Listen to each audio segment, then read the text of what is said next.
All right. So thank you everybody for joining us today. Um, Today we're going to talk about scaling scaling Snowflake data team productivity without adding headcount. I'm Yaniv. I'm Chief Product Officer at Seemore Data, and with us is Samiksha Gour. She is Director of Data Engineering at SurveyMonkey, one of our, I think, most inspiring partners in terms of usage of Snowflake usage and so on. So she'll be speaking a bit about her experience. Um, during the webinar, everybody is muted, but you can go ahead and ask your questions. We'll have time for Q&A at the end of the webinar. And when you guys see this this kind of camera signal in the presentation, that basically means that these are slides that we recommend that you take a screenshot, copy for yourselves, because they have some information that may be useful for you after this webinar. And of course, if anybody has any questions that may arise that are not answered in this webinar and are not answered in the Q&A because of lack of time, you could always connect with me and with Samiksha on LinkedIn or via our email, and we'll be more than happy to answer your questions. So I'll begin, and I'll start, and I'll be talking about warehouse tuning, from warehouse tuning to autonomous control. I'll introduce myself, and then we'll kind of dive deeper into, deeper into the algorithms themselves, into the logic itself. So I'm Yaniv. As I mentioned, I'm Chief Product Officer here at Seemore. I've been in the data space for about 20 years, studied mathematics with a major in statistics in the university. This is my second startup. I served in a number of different startups. Before that, my prior startup was Panoply, which was a no-code data platform for SMB organizations, mostly on Snowflake and mostly on AWS and GCP. We sold that in 2022 and then joined Seemore in 2024. Some things about me: married plus 3 children, love existential philosophy. I'm really into climate tech, even though this specific presentation is about data, but I'm really inspired by climate technology. And I have done 2 marathons. This specific picture is from the Dead Sea Marathon 2 years ago. So at Seemore, when we try to kind of break down the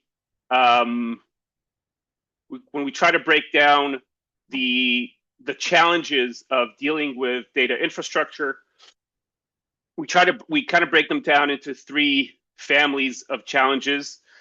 System control, or what we internally call system control, which is the management of the infrastructure, specifically here Snowflake, the management of the warehouses, the compute units, the storage, making sure everything runs based on the company's SLOs. A work execution, which is what we call the building and orchestrating of your workloads. And operational control, when we kind of like to think of the data engineer as a kind of core focal point for anything data related in the organization. Specifically in this webinar, I'm going to talk about system control, the management of the infrastructure itself, specifically the warehouses and the queries. And I'm going to give a couple of a couple of ideas around around building algorithms that can manage those that can manage the warehouses, manage or optimize the queries autonomously, so that the Snowflake infrastructure can basically behave as kind of like fire and forget, and then free up the time in order to deal with work execution. So we're going to talk about four core things, or four core things that will give a basis to building algorithms around vertical scaling, around horizontal scaling, deciding between Gen 1 and Gen 2, and then I'll really touch it a bit about AI query optimization, about Cortex code. I wanted to dive a bit deeper into Cortex code, but I just don't think we'll have time here. And also, I think it's less relevant for the warehouse optimization. All right, so let's begin. When we think of query behavior, we kind of like to think about that it looks something like graph number 1, meaning the more power I give the query, the more it's going to cost, but the more performant it's going to be. The truth is that queries behave in a kind of weird way.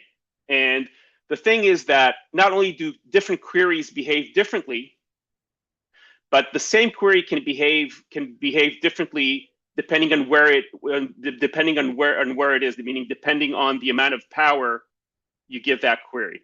So a specific query can behave like number 2 if you decide to move between a small warehouse and a medium warehouse, and it can behave like number 3 if you decide to move between a medium warehouse and a large warehouse. The thing is that when you look at a group of queries, the group of queries usually does behave like number 1. But the individual query can behave like number 2, number 3, and number 4.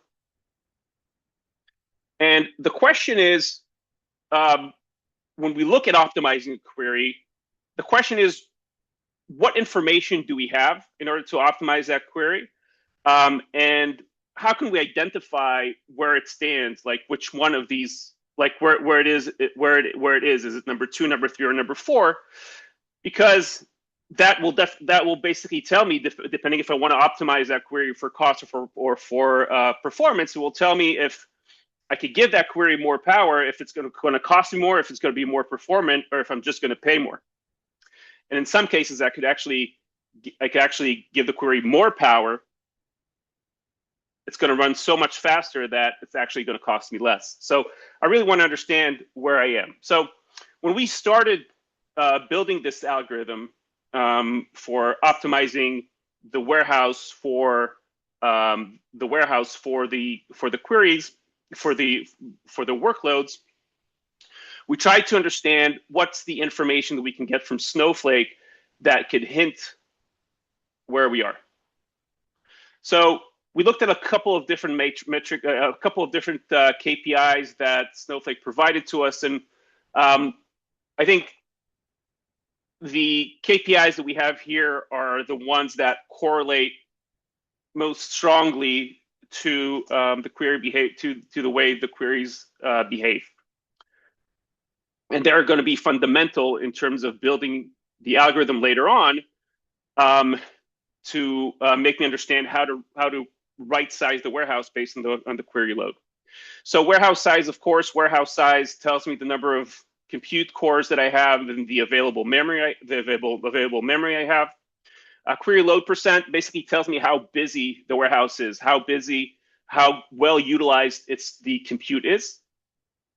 Bytes scanned I think is the most important KPI, but also the most difficult to understand. Basically, what I want to do, I want to somehow map bytes scanned into memory usage.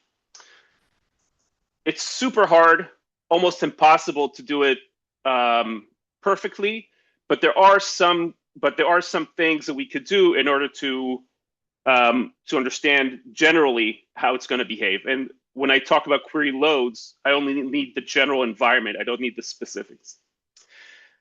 The reason byte scanned is super important. The reason that the mapping of byte scanned to memory is super important is because the most influential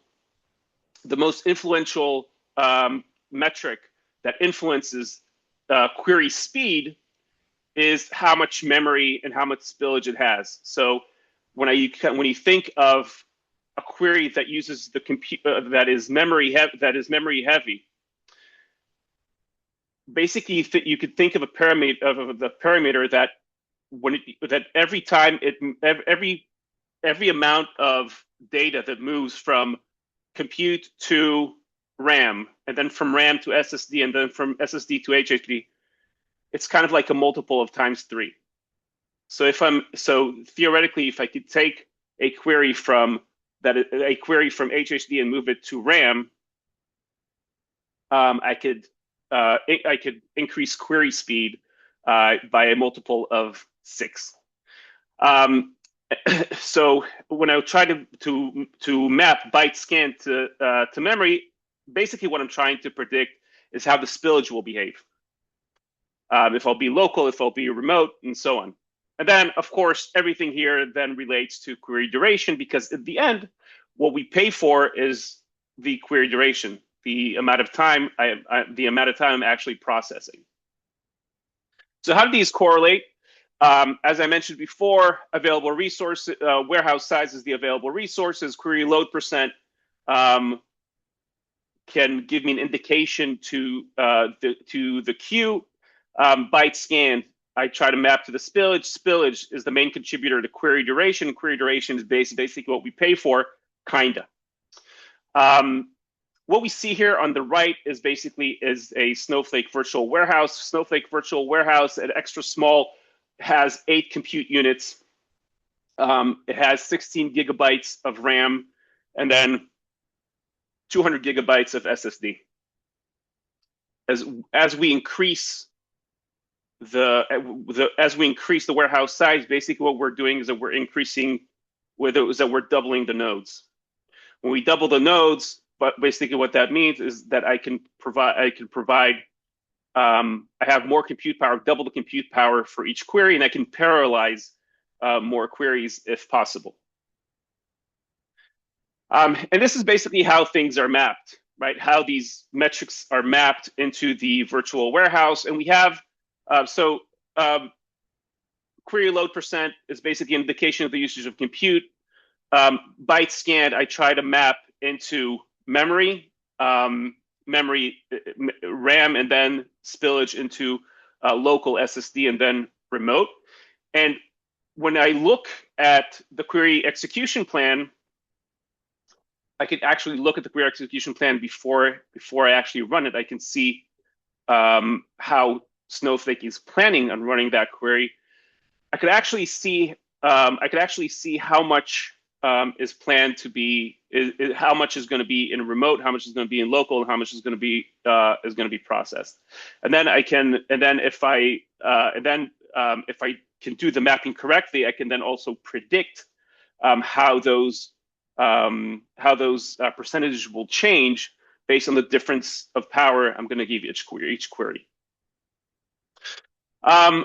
So when we look at bytes scanned to memory usage, there's no real indicator of how to do this, meaning bytes, theoretically, you could think of bytes scanned as being the minimum. If I do one-to-one, it could be the minimum of amount of data that's going to be processed, but that's not really the case because the heuristics just don't behave that way. Really, what's most important when we try to map bytes scanned into memory usage is it's basically driven by the shape of the operators, the core operators inside the query. So what you can try to do, and this doesn't work when we talk about a specific query, but it does work when we talk about a massive queries. You could try to we could try to tag the query by query type, meaning what are the most like heaviest operators inside that query. Give that query a query type. That's what we do here internally. It's a bit more complex than what we have here, but you basically tag a query by query type, and then when you understand the core operators, you could then do a multiplication and to try to understand how much memory it's actually going to use. Again, when you do it in a one query, the fluctuations are incredibly high. But when you do it in a massive queries, the fluctuation becomes much smaller. So basically, this is how we mapped it out. When you do filtering, it's ×1. We're still gonna use the memory, but it's gonna be ×1. But when you do window functions, it becomes much more complex, just because it's a memory heavy function, and therefore that specific query becomes a kind of memory bound query. So how does the cost and performance work on Snowflake? Just like I said before, basically every move you do from the higher memory to a lower memory, from ROM to SSD to remote spillage, you can do a multiplication of time 3. So if you have a query that is spilling a lot of gigabytes and terabytes into remote spillage, the increased runtime is about ×9 ×10, which basically means that if you have a query with remote spillage, almost every time you have a query with remote spillage, if you put that query on a higher warehouse, from medium to large or from small to medium, basically what's going to happen, and that's you could also almost think about it as like it's not even a rule of thumb, it's almost a law. The query is going to run faster and you're going to pay less. So is spillage always bad? Generally, yes, because it runs because basically means that the query is going to run much faster. But usually it's just but many times you can't really avoid it. It's part of the execution plan. So when you try to optimize the query, it's not that we're trying to take all the queries and remove them completely from spillage. What you really want to do is remove them from remote spillage, but sometimes some local spillage is actually okay. It's just part of the execution plan. So to summarize, when we look at queries and we try to understand where we are in terms of the query, in terms of its performance compared to its cost, we look at the core KPIs, and then once we look at the core KPIs, specifically spillage, but also bytes scanned and query load percent, we look at those KPIs, and then we check for the core functions inside that query. Once we understand the core functions, we map out those functions into memory usage, and then once we have that mapping, we can kind of understand if there's going to be local spillage or remote spillage, and then we basically try to figure out if the memory allocated in the specific node is enough to run that query. And for example, if I'm optimizing that query for cost and not for performance, maybe I could kind of say I could give it less power. I could lower the amount of power I'm giving that query. It's going to run more time, but I'm going to pay less for it. And if I do that mapping of the byte scanned to the memory, I could actually figure out if it's going to run two times slower, 3 times slower, 4 times slower, or 1.5 times slower. And as long as it runs less than 2 times slower, I'm actually going to pay less for that query. And if I'm optimizing, if it's a job or something that it's running overnight, that could actually be okay, and it can save a lot of money. The thing is that it gets more complicated. This is an example of a query that we ran, and you could see that specific query, it's a very big, very memory-intensive query. When you don't give it enough power, it runs very, very slow, and it costs a lot of money. You can see it has remote spillage. And the more power I give it, it actually costs me less. So I'm increasing the warehouse size, the query runs faster, and it's costing me less. I win on both sides. Once I hit that, at a certain point, I hit a mark where I could still increase the warehouse size. It's not gonna run. It's not gonna cost me much more, but I'm gonna half the execution time every time I increase the warehouse size. So the cost performance ratio is still very, very much in favor of increasing the warehouse size. But then at a certain point, when I kind of run out of options to parallelize the query anymore, at that point, I kind of get to that stale point where every time I'm going to increase the warehouse size, I'm going to pay double the price, and it's not going to run faster anymore. So this is kind of like this is an example of actually a live query running that how it ran in warehouse size based on the amount of power that we gave them. So this is super interesting, and this specific graph, I think, shows basically everything that we talked about thus far. The thing is that it gets more complex, but it's really good that it gets more complex. And the reason that it's good that it gets more complex is that when you talk about a specific query, the challenge of mapping the byte scanned to the memory usage is extremely complex. When you look at an individual inside a huge crowd, the variations are extreme and when you look at the predictability, the variance is just too much. But when you look at a crowd of queries, basically large workloads, then the variance becomes much smaller.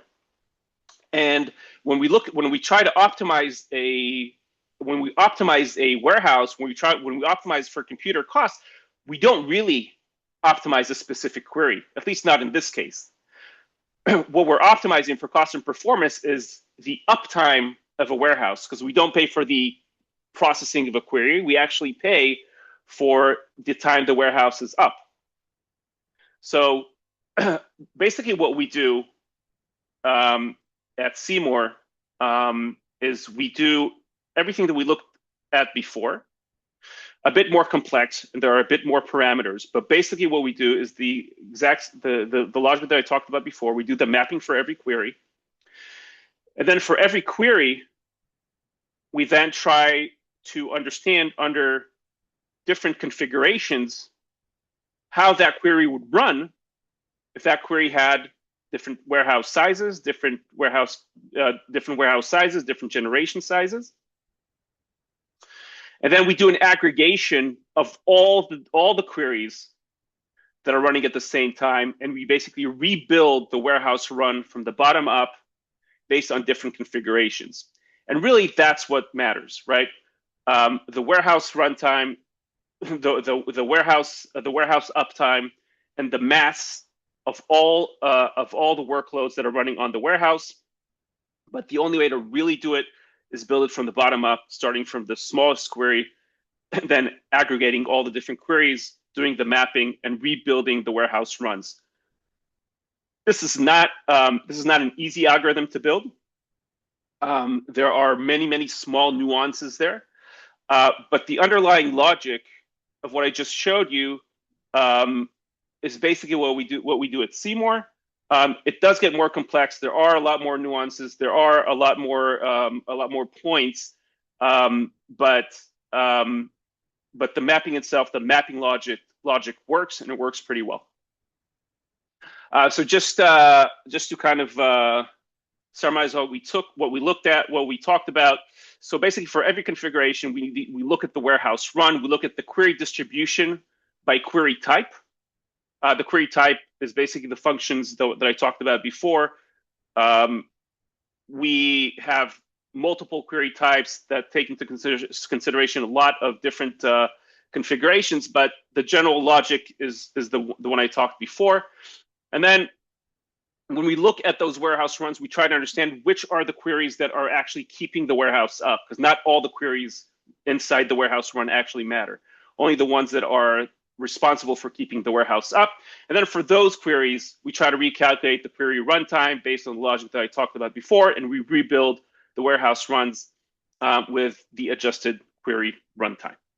Okay, and any one of you can do this in your own company.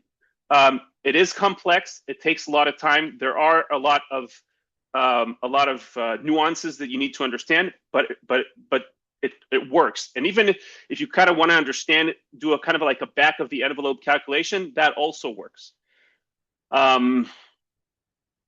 Okay, so that was the vertical scaling. Horizontal scaling, a lot easier. So horizontal scaling, when we talk about horizontal scaling is basically the question of concurrency.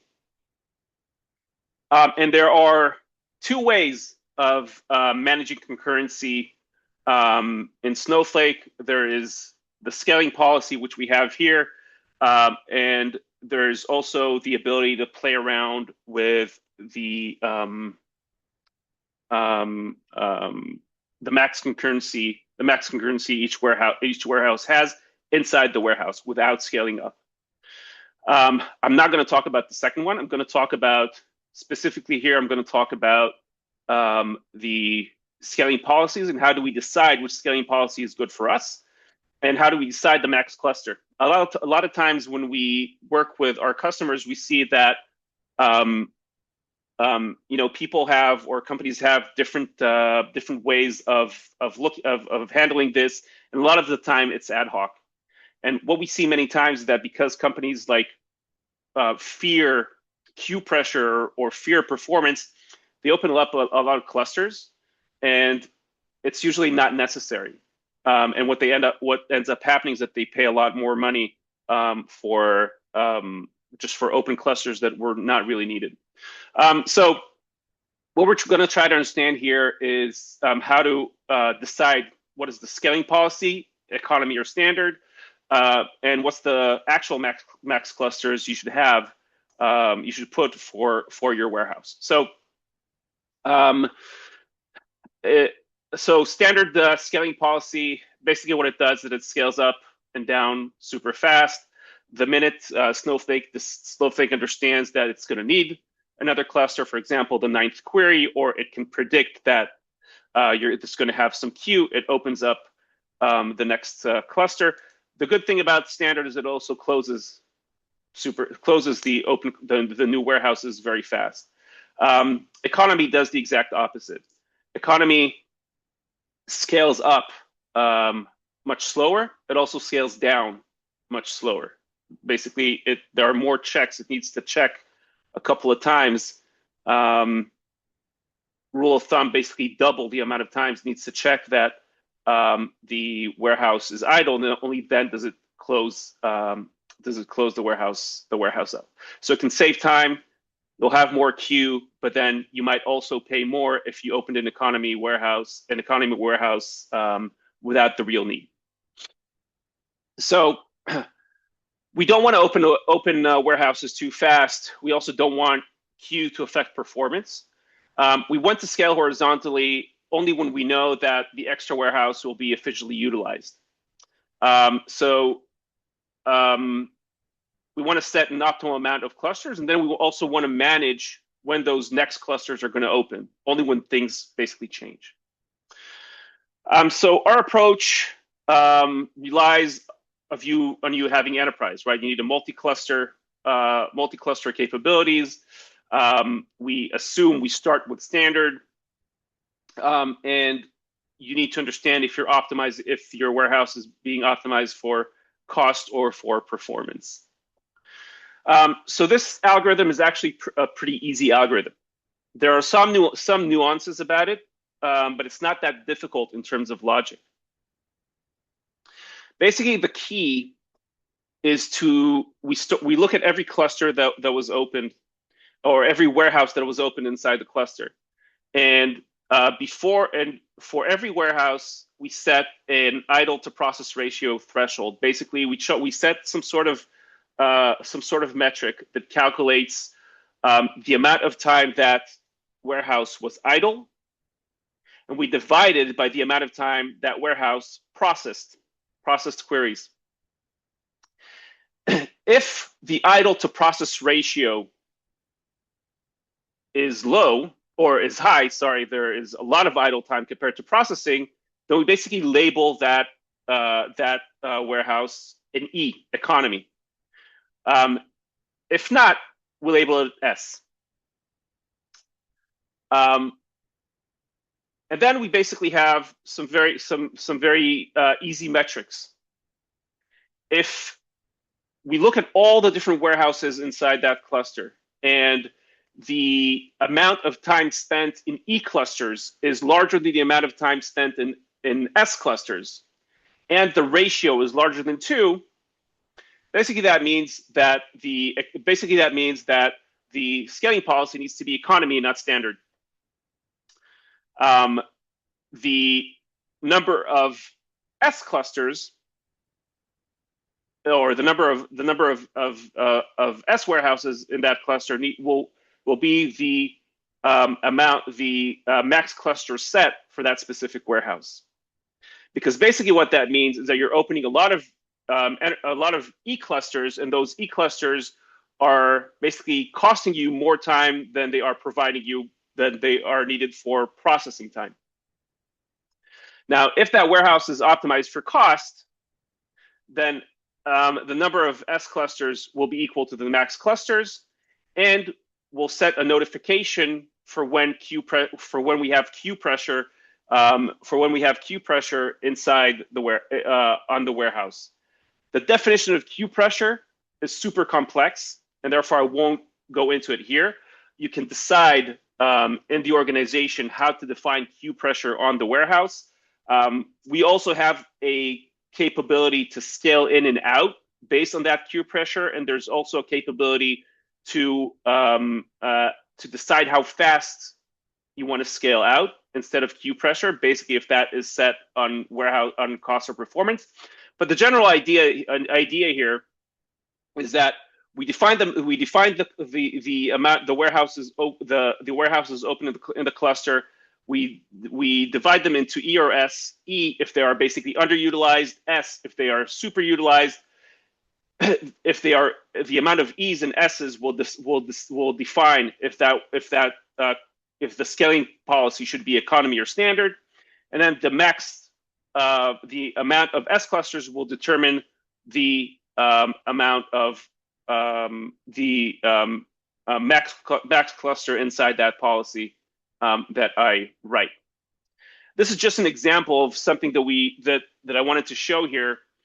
I think I talked a couple of things, and it may sound a bit more complex, but once you lower it, once you kind of start looking into the warehouses themselves, it's really just one metric. It's a time metric of idle to processing ratio, and then just dividing of the different warehouses, and then based on that, just understanding if it should be standard or economy, and setting the right max. This is a cool example of the scaling policy that we have, and I want to show you just like how much money you could really save by implementing a good strategy like that. When you look at the graph on the right, what you see here, these are internal tests that we did, and auto shutdown is basically a standard policy. for the same warehouse, we then changed it into economy, and you could see how much money was saved. Not that much, but it was more cost efficient. When we then implemented that algorithm, we had a couple of versions of that algorithm. You could see version 3 lowered the costs in compared to standard by almost by half, and version 2 lowered it by much more.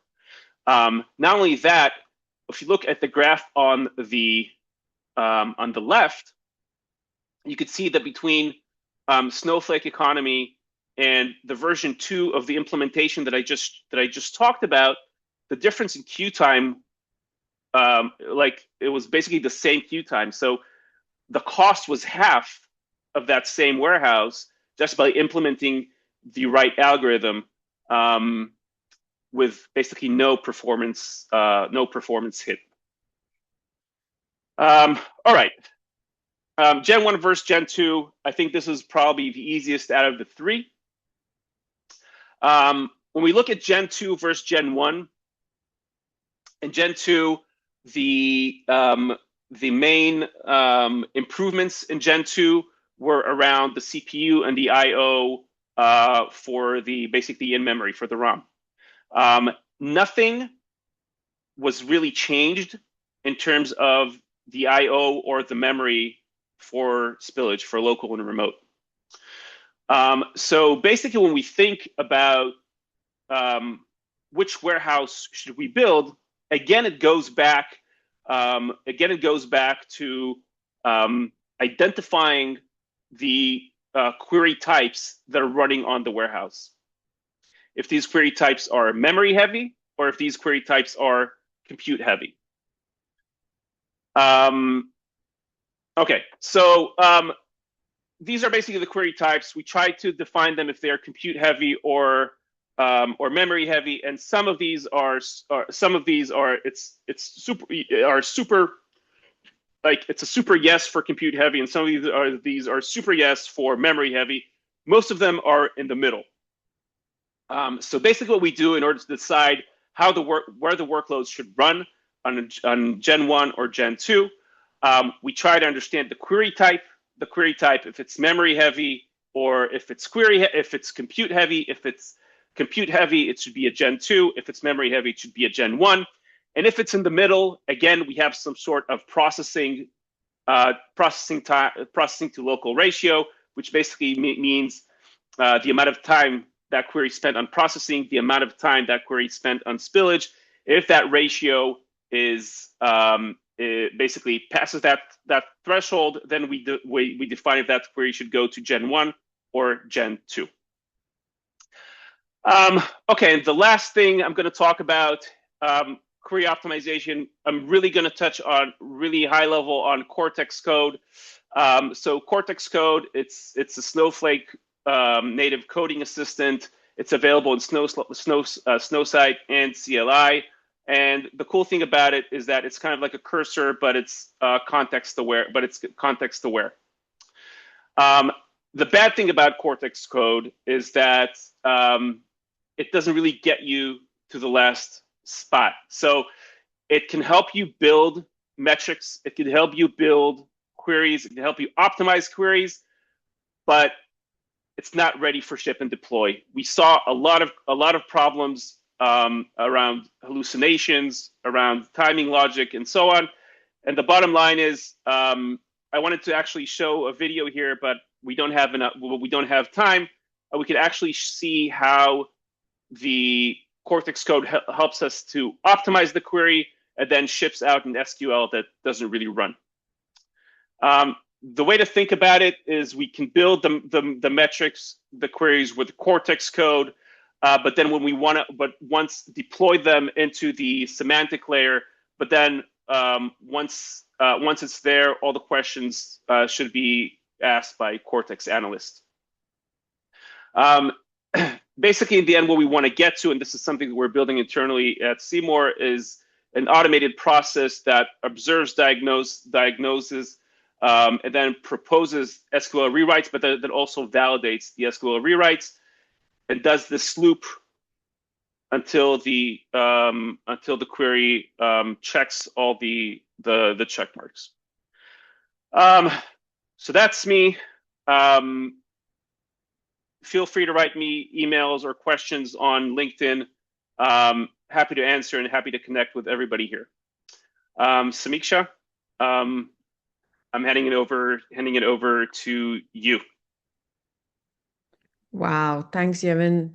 After that walkthrough, I feel like I need to go back, redo half of my slides, double the numbers, because what I'm about to show you right now is like just been the 50% of it, and it's amazing. But let's see how close we can get into. So let me just go ahead and share my slide.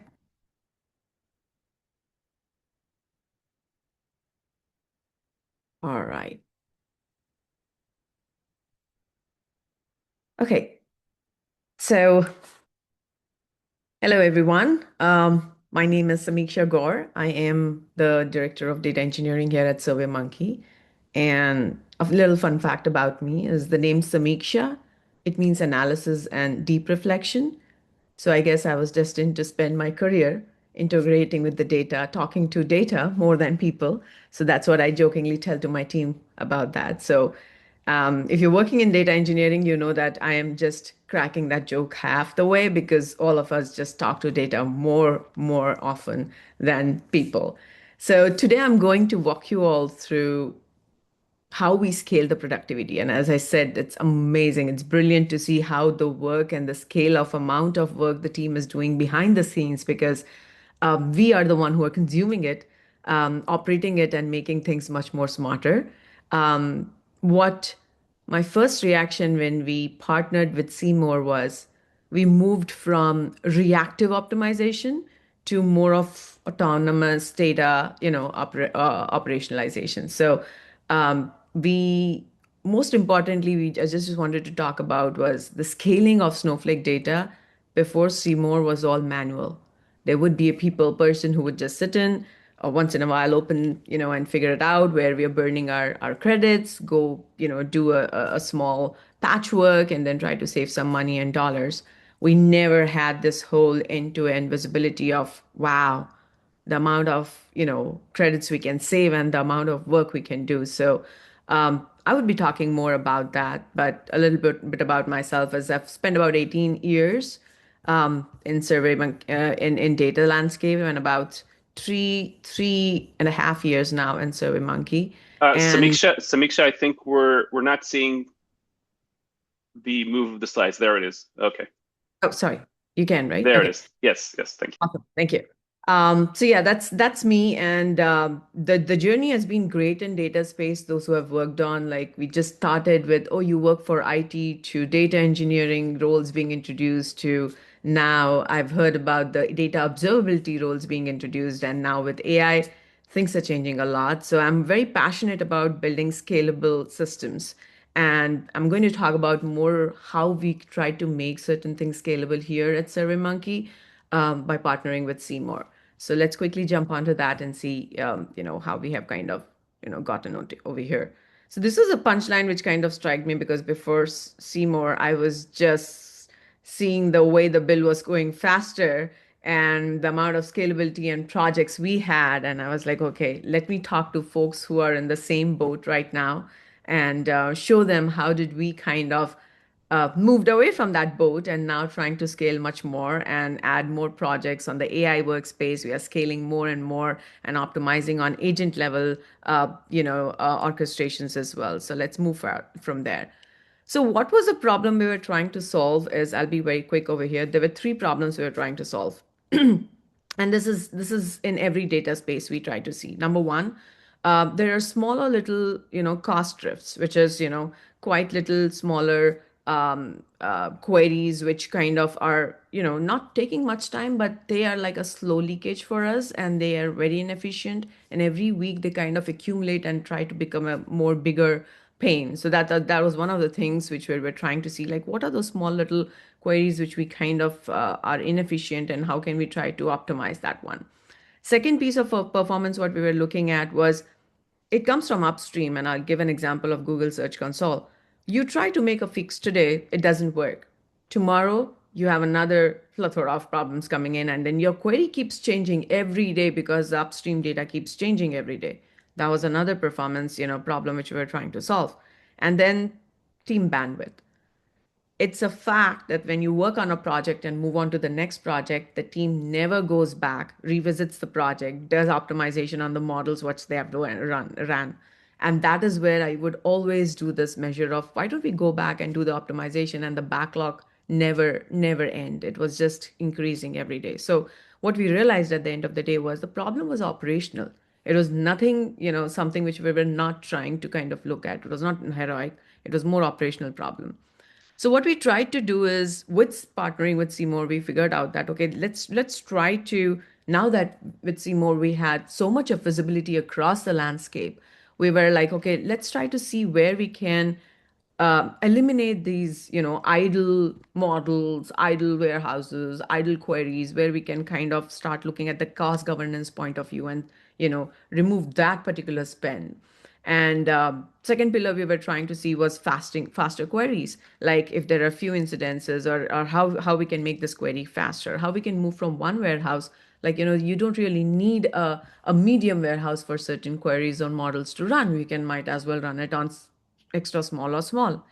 That confidence, and which Yevon was talking about, the fear the team would be like, in terms of going back and adjusting their models, we had overcome that with Seemore, because my engineers could go look, make the changes in the back end, go back to the Seemore and figure out how we are performing, because now they had that visual representation in front of them to take the decisions more confidently. So we kind of moved in that environment, and we figured out that with cost governance and performance reliability, the productivity was kind of being brought back. My team was not doing more of manual investigation. My team was trying to not tune things, going and finding out manually, but it was just relying on system. The system gives you the information, take the action, and start leveraging more and more engineering hours for the projects which we plan to do in our roadmap. So this was the three pillars which we dived into. And as we are moving more into the agentic workspace, I wanted to kind of go back and understand, like, what does autonomous data ops mean, right? It's more about somebody detecting that there is a problem in the system. Here is the recommended action. Just go, execute it. By the time you do that, an engineer, if manually, has to do it easily a week and a half. I save time there. I save time by just looking at some of the notifications and anomalies kind of being detected by Seemore. I go back, that engineers make the changes immediately, saves time, and the capacity of the engineer which has been planned to do the work, that's kind of being taken into consideration. The impact, the dollar values which we have saved with this kind of execution has been tremendous. It's like literally triple the value of what I'm going to show you next. So this is what we wanted to kind of let the key idea flow in, is it's not just about visually seeing and showing a dashboard and saying, okay, here's a problem in your system. But what we are getting to know is, here's the next step, take this, execute it, and move forward. Saves a lot of time, right? So time saver. This is where I wanted to kind of also show like the areas, the baselines in which we have started, leveraging Seemore and started looking at the compute cost, visibility, storage, and, how we have made the optimization. Firstly, Snowflake usage and warehouse configuration.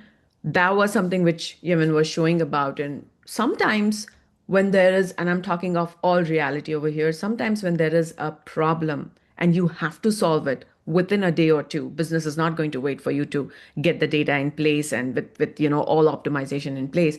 You will have to take that call of, okay, let's move to Gen 2, get that done quicker, go back. That confidence of, oh my God, how many credits am I going to burn, was all gone. We would just have, like, literally Seemore has a UI, a separate UI, which is all constantly there. Team takes an action, changes the warehouses. We go back, we figure out how much is the impact. And that kind of gives us confidence to move forward with telling the business that the data would be available, the backlog would be available. So that is the Snowflake usage and warehouse configurations where we have cut down the warehouse sizes where it was not required, which gave us a bandwidth to kind of address some of the pressuring needs of the business where we had to do the backfill for 2 years of data. And that's where we could, play around with the warehouse configurations. Query history and metrics, where that is another thing which we have tried to look for. And it's been a very, very impactful way of looking back at the query history, long running queries, going back and optimizing it and trying to save the cost. Some of the unused tables and footprints which we have already spoken about, we've kind of looked at it. We've deleted tons of models, a lot of unused tables. We have not deleted them, but we have archived them, so that way we have freed up the space to kind of accomplish more and more with the newer projects which we want to handle. So scalability kind of came pretty handy over here. And one excellent feature which has been quite handy is the integration piece. It is not just about Snowflake, it's about your integrations. Like, things are moving in, things are moving out. What is that pipeline which I really don't want to kind of, work with? And you can try to work and go back and move certain things from one area to other. It has helped us a lot. For example, some of the things have been moved out of DBT model, and we have used Snowflake stored procedures to start doing it because we found that was more consuming than making it as a stored procedure. So there were a lot of different. This is just the high level baseline which I'm sharing with you all, where we were able to tap into and kind of get freed up a lot of space and compute storage power. And one of the things which I just wanted to delve a little deeper into was when we set the warehouse configuration and fixes, one of the features is auto shutdown, which Seemore recommends, right? You can do the auto shut. There's an idle time, there's an auto shutdown. We can start leveraging that. That was one of the features which has helped us a lot to save the credits where it was ideally just sitting there. We could have just shut down and save cost and money. Half of the savings are actually just stopped there. You wasted money, and that's, most of us don't realize it, but it is actually a lot of money. Gen 1 versus Gen 2 have already given you the example of it. And of course, the vertical scaling. And thanks to you, and I'm going to go back and revisit the slide again and add more numbers to it because we've just done 10 to 20% of it. But believe me, thank you. Thank you. It's quite helpful. So just showing some percentage of savings which we have done with Gen 2 and Gen 1. We do a lot of backfill for certain log data because we do a lot of channel attributions for marketing and for our product teams. And that's when we moved between Gen 1 and Gen 2, we could see that it was faster when you do on Gen 2, and then you go back to Gen 1 once the backlog is done. In that process, did we save the money? And this is where I just wanted to show that there was about 18% of performance trade-off. And again, as I said, it was a deliberate choice. The business was not going to wait for us. We had to quickly make the decision and move from Gen 1 to Gen 2. So this is one of the numbers I wanted to share with you all. Second is about the query optimization. I would quickly kind of glide to this because of the time. We reduced a lot time to diagnose of where do I optimize the query, what do I do. Again, to even again the having clause, and this details are excellent and brilliant and handy for any engineers to have. Go back, do the performance, and then just accelerate the query. Clustering is also another thing when you're dealing with a huge amount of data. Team was always skeptical about, should I add clusters to this? Can I maintain the clustering opportunities? But with Seemore, we have been able to do this in the past 2.5 quarters now. And I can see team is very confident in terms of when to apply clusters, when to not, look at the numbers, and then, take the action. So these are the query optimization clustering patterns wanted to share with you all. Again, silent killers. Yes, that's a very good name. Unused data flows. I spoke about the integrations to you all. I just realized that you just build the projects and then you figure out later, like when you look at a quarter down the lane and you figure out like some of those are like not even being used, the data flows. You can clearly go back and clean up that candidate. So that was another thing which was a silent killer, helped us save really a lot of money thanks to the integration pieces with Seemore, which they talk about. How this has impacted our team is more in terms of every time a repeated model would kind of work in, the same process used to be performed by the team, various teams in different domains. That was kind of reduced because it was one model and it was applied across all the domains. Prioritization was pretty clear because now we were having a great ROI. And I'd given one work to my team is every end of the quarter, let's show some savings, which we do in our pipelines and automations. And wow, now we are the number people, we do go with the numbers saying, hey, we have saved so much. And, we start increasing and expanding more on the agentic workspace, what we are trying to do. And we have really seen that there are very few fire drills on the Snowflake side, like, oh, this broke or that broke, and that's not happening because of the informed decisions the engineers are taking and moving confidently. Because earlier it used to happen that they would make the change in the warehouse, and next day they would get to know that oops, something got wrong, something has messed up. But this time it's not the case. They did immediately get to know then and there, and they take that decision moving forward. So overall this has been great journey. Again, as I said, just 20 and 30% of it. I would definitely go back, redo the stuff.